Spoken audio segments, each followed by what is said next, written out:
Alors bonjour tout le monde et bienvenue à cette nouvelle vidéo sur la chaîne Artefia. Mon nom est Patrice Amiotte, je suis photographe nature et paysage. Alors comme promis lors de la dernière vidéo, je vous avais dit que je changerais de décor un petit peu pour aller dans en fait, soit en Gaspésie ou dans le Bas-Saint-Laurent au Québec. Eh bien voilà, je suis dans la Haute-Gaspésie, plus précisément à Cap-au-Renard. Et on est vraiment dans un paysage marin. Donc, à l'arrière de moi, c'est le fleuve Saint-Laurent, mais dans sa partie qui commence à être très large. En fait, on voit à peine l'autre côté. Je ne sais pas si vous remarquez, c'est peut-être un peu petit, mais je vais vous montrer une photo. Il est juste à l'arrière sur le rocher qui est là. Alors, j'ai un ami, un phoque qui est là, qui se fait dorer au soleil. Donc, aujourd'hui, suite à une demande que j'ai eue de quelqu'un qui est abonné à la chaîne, je vais tout simplement vous démontrer comment faire une panoramique. Donc, je vais en profiter au cours de la journée. Je vais saisir quelques photos qui vont vraiment aller dans ce sens-là. Et en post-traitement, donc, je vais vous démontrer la façon que moi j'utilise. Alors, pour le moment, je vous invite à admirer le paysage et suivez-moi. On va changer tout simplement. En fait, là, je dois prendre la voiture et suivre la route 132, qui est la route qui longe la péninsule gaspésienne. Et on va aller en quête de paysages jusqu'à ce soir, je vous dirais, si on est chanceux. Qui sait, peut-être faire une photo du ciel étoilé ou de la Voie lactée. On verra ça si c'est possible, bien entendu. Alors, à bientôt. Je suis actuellement, je me suis rapproché un peu du phoque, mais j'irai pas trop près. Premièrement, je veux pas le déranger. Et puis, deuxièmement, si vous voyez ici, là, j'ai quand même un beau point de vue. Donc, puis il y a la masse d'eau qui est juste ici en face. Donc, je veux l'incorporer dans mon cadrage. Donc, je vais devoir changer parce que là, j'ai mon 16-55. Mais là, je pense que je vais passer. Je vais d'abord essayer avec le 50-140 mm. Si ça fait pas, je vais devoir passer au 400 mm. Donc, ouais, on va essayer ça. Alors, je vous montre ça dans un instant.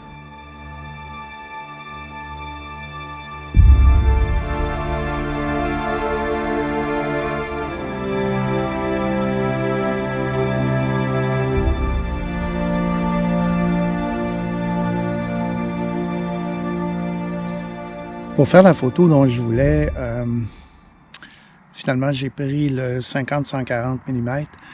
J'ai dû faire 3 photos. Je vais devoir faire ce qu'on appelle en anglais du photo stacking. Donc, j'ai pris mon focus juste ici à l'avant sur la roche qui est juste là. Je l'ai pris au moyen de la course, si vous voulez. Puis mon dernier focus, je l'ai pris directement sur le phoque. Donc, parce qu'autrement, ce que je remarquais, c'est que tout était vraiment flou. Là, j'aurais pu prendre juste le phoque, mais vraiment, là, du début au moyen plan, si on veut, tout aurait été flou. Donc, je sais que c'est peut-être pas ce que notre vue perçoit, quoique. Oui, je vous le remets comme ça, là, mais oui, quand même, on voit. Non, tout est quand même pas mal focus à l'œil. Donc, c'est ça. Alors, j'y suis allé avec cette technique-là.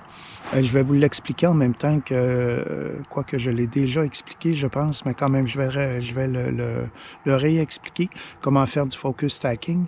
Et puis, si jamais ça peut vous aider, donc en addition, là, justement, aux photos panoramiques, ben, ça fera 2 sujets de discussion, tout simplement. Alors, écoutez, je vous remonte ça, là. Mis à part la musique des moteurs de camions qui passent ici, parce qu'il faut savoir, en Gaspésie, il y a qu'une route qui fait le tour de la péninsule, la route 132, et il y a beaucoup de camions de marchandises là, qui passent, donc Ça fait quand même suffisamment de bruit parce que la vitesse ici est de 100 km/h sur la route, là. Puis il y a beaucoup de côtes à monter et à descendre, donc ils sont souvent sur la compression. Donc les moteurs vrombissent beaucoup. Allez, on se reparle un petit peu plus tard. On est maintenant rendu au stade de faire notre focus stacking, donc d'assembler 3 photos, mais cette fois-ci au niveau du focus. Alors la façon ou les outils que je vais utiliser pour cette démonstration-là vont être DxO Pure Raw, Lightroom et Photoshop. Alors pourquoi DxO Pure Raw?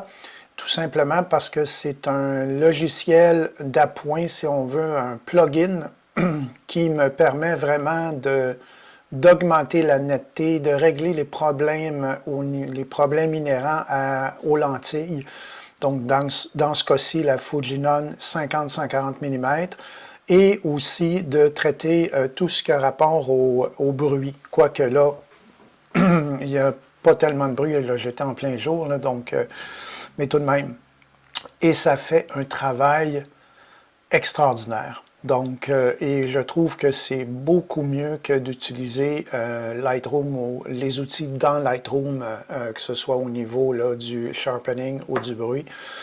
En tout cas, c'est une préférence. Donc, j'ai déjà fait ce travail pour couper court dans le temps. Et là, on est dans l'outil de Lightroom. Alors, j'ai mes 3 photos. Donc, comme je mentionnais lors de la démonstration sur place, alors cette première photo-ci, on voit que le focus ici est vraiment sur l'avant-plan. La deuxième, alors si vous remarquez le focus au niveau du milieu du plan, c'est parfait. Et finalement, notre phoque qui est en haut ici. Alors, on va sélectionner nos 3 photos. La seule chose que, avant d'aller plus loin, laissez-moi juste regarder. Ça ne devrait pas causer de problème. Parce que vous remarquez ici, le phoque avait vraiment la tête baissée. Dans la 3e photo, il s'est levé la tête un peu. Mais on va aller voir ce que ça va faire. Alors, je saisis mes 3 photos. Et ce que je vais faire, c'est que je vais tout simplement les modifier dans Photoshop, mais de les ouvrir en tant que calque dans Photoshop. Ça, c'est très important. Alors voilà, on passe dans Photoshop, ça va prendre quelques secondes, et Photoshop va tout simplement ouvrir les 3 calques, ou les 3 photos si vous voulez. Alors la technique est très simple. Vous allez remarquer que mon Photoshop est en anglais, mais je vais quand même le traduire. Alors première étape, on va tout simplement saisir nos 3 photos, OK? Et on va aller dans le menu d'édition, on va descendre et on va aller dans alignement automatique des calques, ou en anglais Auto Align Layers. On va garder l'option automatique et c'est tout, on ne touche à rien d'autre. On clique sur OK. Et là, Photoshop va aligner les 3 photos pour être certain qu'il n'y aura pas eu de différence entre les photos. Et là, on voit que, bon, voyez-vous, il n'y a pratiquement rien, un fil seulement, là, mais c'est normal, j'étais sur un trépied. Alors, une fois que ça c'est fait, on garde nos 3 calques bien en surbrillance et on retourne dans le menu d'édition et on va maintenant dans Auto Blend Layers, ou, mon Dieu, en français, je ne sais pas comment c'est, mais en tout cas, en fait, c'est le fait d'empiler, j'espère qu'ils utilisent ce mot-là en français, là, automatiquement les calques. Alors, cette fois-ci, on ne va pas prendre la fonction panorama, on va prendre la fonction d'empilage de photos, ou en anglais Stack Images, et on ne touche à rien d'autre. Jusque-là, c'est quand même très simple. Et là, Photoshop va faire sa magie avec les masques. Alors, si on remarque ici, sur toutes les photos, vous avez un masque qui s'applique automatiquement. Alors, si on prend, par exemple, le premier ici, alors c'est ça. Donc, on a pris, voyez-vous, là, tout ce qui est en blanc, ça veut dire que Photoshop est allé sélectionner vraiment tout ce qui était au focus et tout le reste a été mis en noir, donc c'est un masque, donc on ne prend pas cette portion-là. Même chose ici, vous voyez très bien, ça c'est le milieu du plan et la même chose ici, ça c'est la portion où on a justement notre phoque. Donc, je vais tout simplement aplatir cette photo. Et là, on voit ici là, que ouais, je vais pouvoir recadrer légèrement, mais on va revenir tout simplement en sauvegardant, OK? Pas sauvegarder en tant que ou en tant que copie, on sauvegarde. Et automatiquement, Photoshop va retourner la photo dans Lightroom pour terminer nos ajustements. Alors, je reviens dans Photoshop. Et voilà, ma photo est déjà là. Donc, à partir de ce moment-là, je peux terminer mes ajustements. Alors là, ce que j'ai fait, j'ai tout simplement dans la section transformation, là, parce que ça sautait à l'œil, j'ai tout de même, j'ai remis tout ça à niveau, là, parce que c'est important là, que l'horizon soit droit, bien entendu. Alors, si vous remarquez,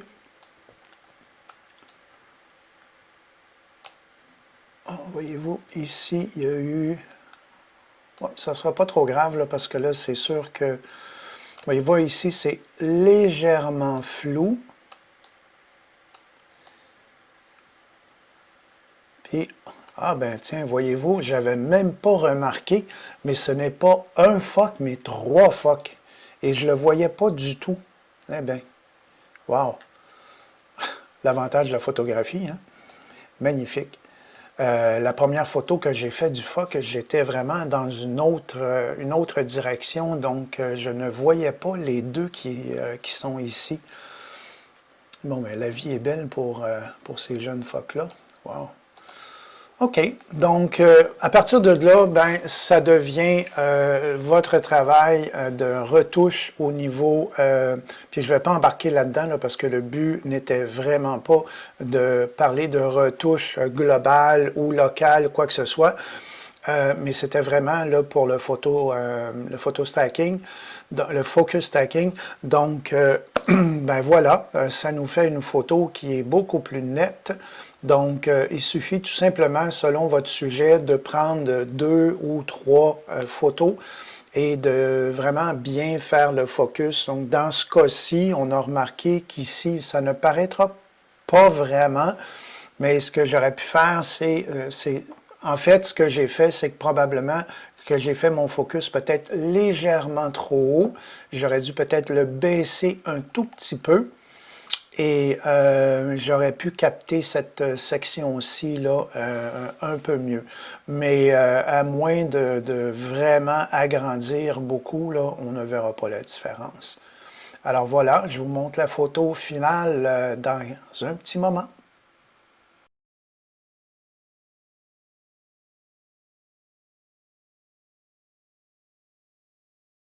La route est vraiment belle. La mer est d'un calme, c'est une mer d'huile. Très belle route, très belle région.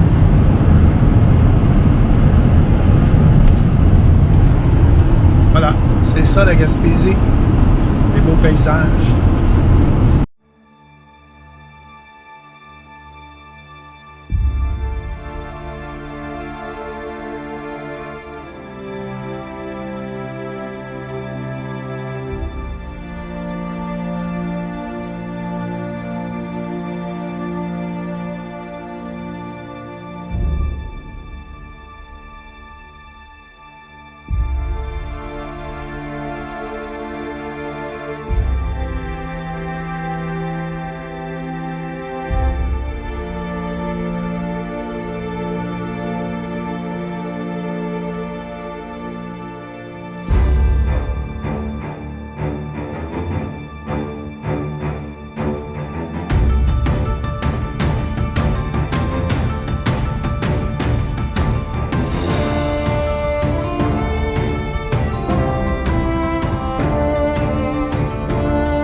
Alors, première étape pour faire une photo panoramique.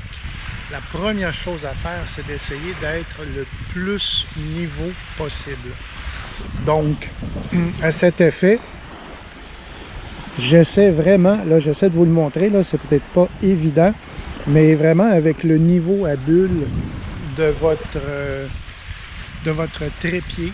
Alors vous assurez que lorsque vous bougez, vous déplacez de façon horizontale votre rotule, que la bulle reste bien dans le centre. Alors c'est important parce que si vous n'êtes pas de niveau, alors plus vous allez déplacer votre caméra soit vers la gauche ou vers la droite, là, selon, ben, il va y avoir un angle qui va se créer. Et bon, c'est sûr que vous allez pouvoir, en post-traitement, vous allez pouvoir, en fait, pas corriger, c'est que vous allez être obligé de vraiment couper. Là, on dit cropping en anglais, là. Alors, vous allez devoir recadrer absolument.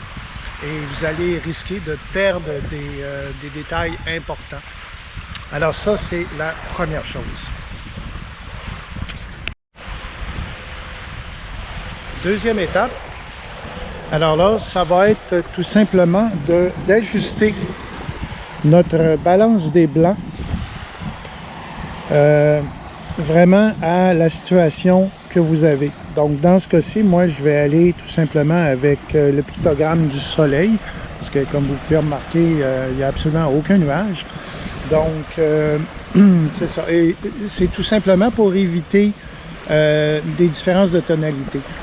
Probablement qu'actuellement, ça n'aurait pas changé grand-chose parce qu'il n'y a aucun nuage dans le ciel. Donc, j'aurais pu demeurer en balance des blancs automatiques. Mais bon, je préfère le mentionner quand même parce que si jamais vous êtes dans des situations lumineuses différentes, ben c'est peut-être mieux dans ce temps-là de vraiment sélectionner une balance des blancs qui reflète la situation dans laquelle vous êtes. Spécialement si vous shootez en JPEG. Hein. C'est sûr que quand vous êtes, lorsque vous êtes vous shootez en RAW, pardon, on peut modifier la balance des blancs, mais ça va éviter du travail dans Lightroom ou dans Photoshop ou dans peu importe le logiciel de traitement que vous utilisez. Je parle bien entendu si vous shootez en RAW. Alors voilà, c'était pour la deuxième étape. Alors la troisième étape va être en fait de vraiment choisir votre composition, le cadrage. Donc en ce qui me concerne, je vais tout simplement partir d'ici, puis ce que je vais montrer va être à peu près jusqu'ici. Donc je vais inclure la roche qui est là. Donc écoutez, c'est une composition qui est simple, c'est uniquement pour démontrer sur tout ce qui va suivre, là, comment faire à l'aide de Lightroom. Donc, ben voilà pour la troisième étape. La quatrième va être tout simplement de... moi, je fais toujours une photo d'essai. Question de bien sélectionner mes paramètres. Donc, dans ce cas-ci, actuellement, voyez-vous, j'ai pris une photo d'essai. Bon, là, vous verrez probablement pas beaucoup parce que la luminosité, en fait, je cache le soleil, là. Mais mon histogramme est parfaitement correct. Alors là, je vais shooter à ISO 125. Donc, comme j'ai mentionné tantôt, la balance des blancs est à soleil. 1 centième de seconde et mon ouverture est à F11. Je suis en mode manuel et mon focus aussi est manuel. À chacune des photos, je vais prendre le focus à peu près au même niveau. Donc, juste pour être certain que tout est bien focus là. D'accord? Alors, voilà. Donc, je vais prendre 3 photos. Ça va être suffisant dans ce cas-ci. Et puis, on se revoit à l'écran dans un petit moment pour assembler tout ça.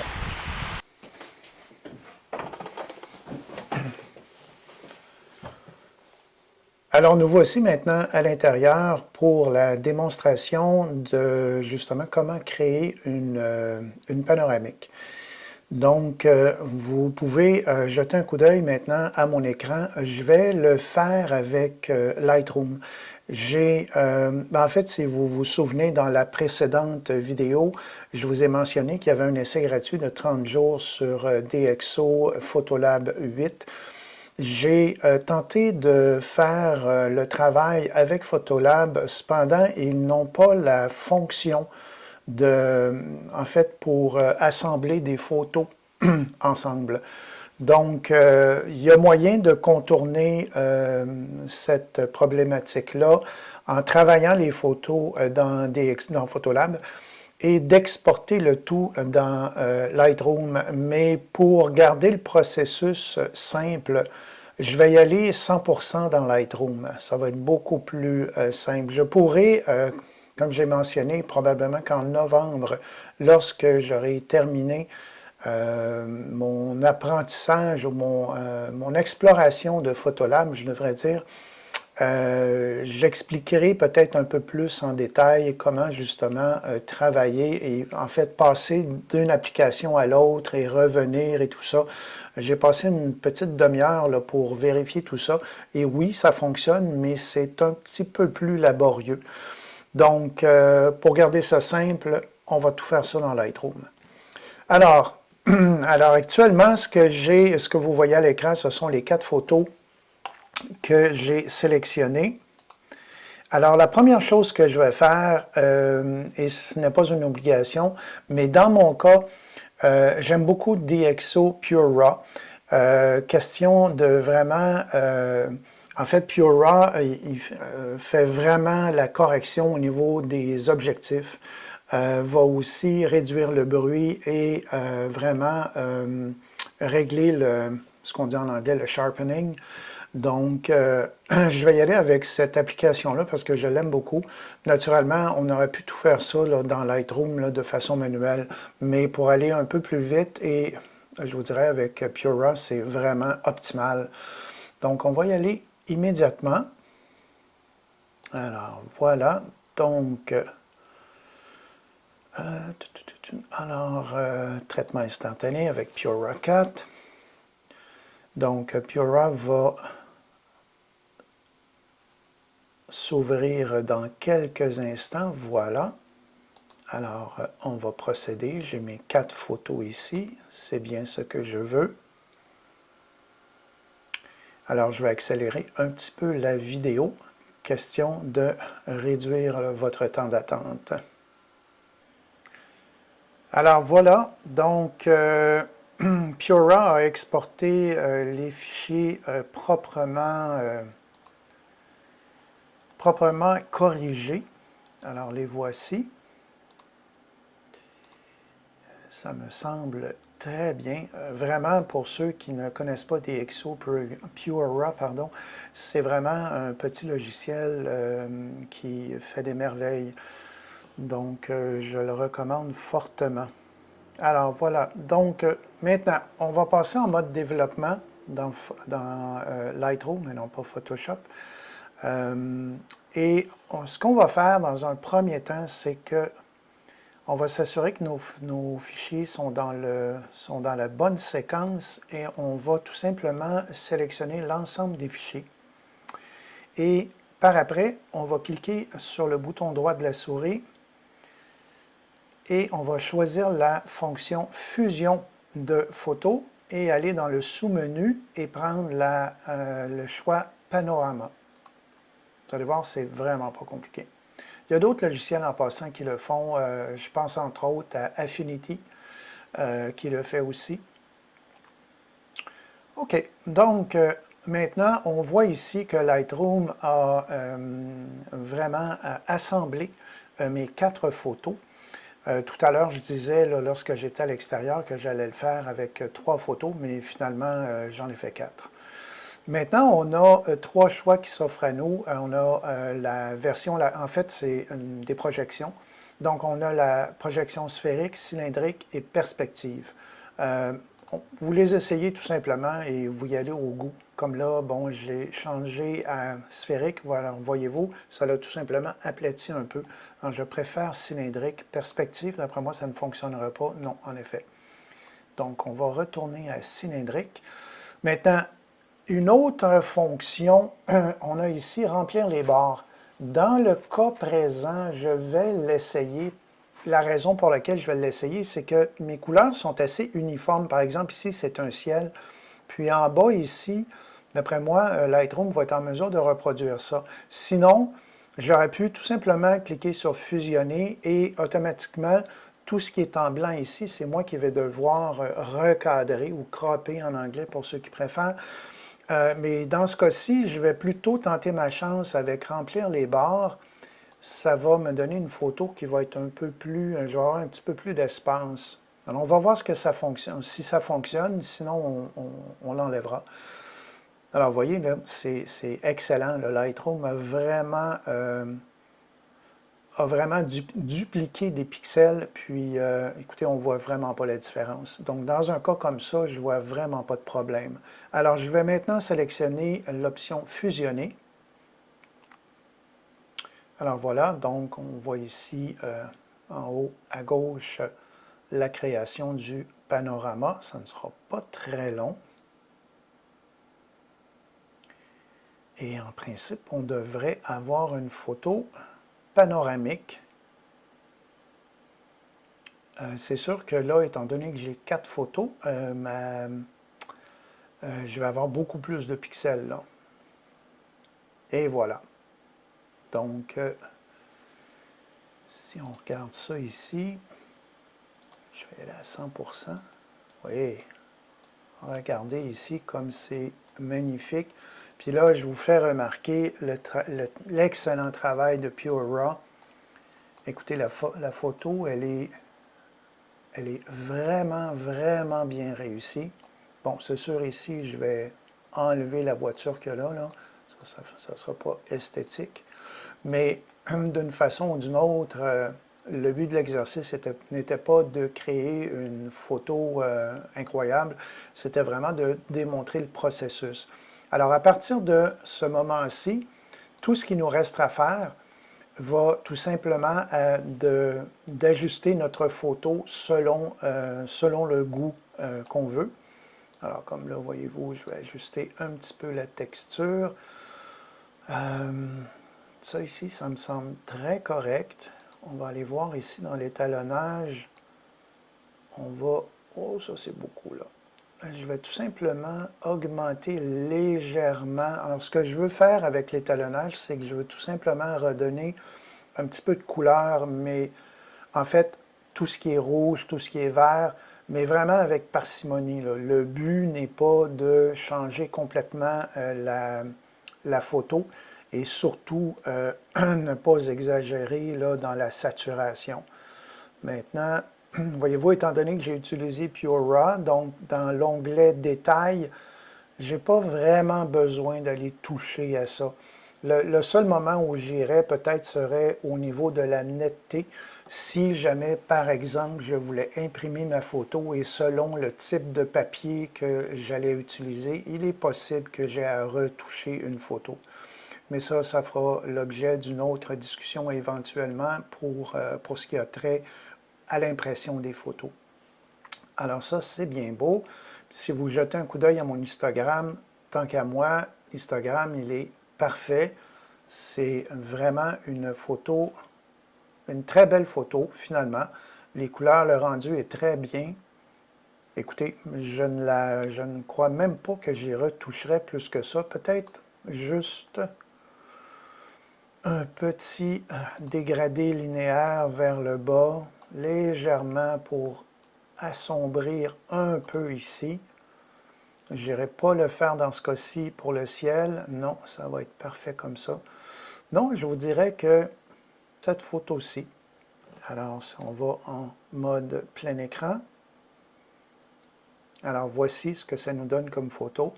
Donc, sans être une photo extraordinaire, bien, vous voyez quand même que la qualité, c'est là-dessus que je voulais tabler, c'est la qualité de la photo au niveau du panorama. Donc, on a sélectionné 4 photos. Je sais que vous pouvez, il y a certains appareils photo qui vous permettent là, de faire un panorama, mais quand vous prenez comme ça plusieurs photos, puis qu'on les assemble ensemble, c'est qu'on va augmenter vraiment la résolution de la photo, ce qui fait qu'on a vraiment une belle photo. Puis, si jamais vous voulez l'imprimer, ça va être assez facile de l'imprimer. Là, elle est à 300 dpi, donc c'est avec beaucoup de résolution. Alors voilà, ça fait le tour, c'est pas plus compliqué que ça. Comme je disais tantôt, oui, il y a d'autres logiciels qui sont disponibles, tels que Affinity, mais le processus est très semblable. Voilà. Nous voici rendus au coucher du soleil. Alors, comme vous pouvez voir, c'est magnifique. C'est de toute beauté.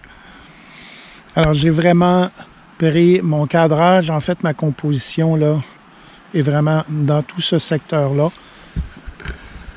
Alors, j'ai fait la photo déjà. Je ne pouvais pas me permettre de la manquer. C'est fou comment le soleil baisse vite à l'horizon. Donc, alors c'est fait. Je vous montre la photo immédiatement.